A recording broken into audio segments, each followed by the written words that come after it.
तर हाय, माझं नाव आशिका आणि मी रोज सारखी चालली आहे स्कूलमध्ये डान्स शिकवायला. तर आज मी कॉस्ट्युम वाल्यांना बोलवलं होतं. आम्ही कॉस्ट्युम वगैरे सिलेक्ट केले आधी आणि मग डान्स शिकवला. तर आजपासून पॅरेंट्सची पण डान्स प्रॅक्टिस सुरू झालेली होती. हा माझा न्यू एक्सपिरियन्स होता.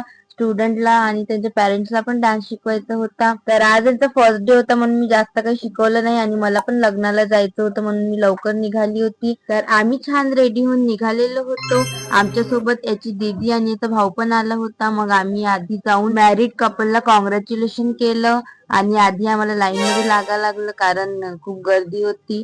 आणि मग आम्ही त्यांच्यासोबत फोटो पण काढला आणि मग आम्ही गेलो जेवण करायला. आम्ही आधी चटुराच खाल्ला कारण जेवण तर आपण रोजच करतो आणि इथे खूप खायला पण होतं, खूप काही होतं. आम्ही मग प्लेट घेतली आणि जेवण पण खूप टेस्टी होतं. और फिर आखरी में तो आईस्क्रीम बनती है. मग मी आईस्क्रीम खाल्ली आणि आम्ही निघालो होतो जायसाठी. मग आम्ही एक फोटो काढला. तर ब्लॉग आवडला असेल तर प्लीज लाईक, शेअर, कमेंट आणि सबस्क्राईब.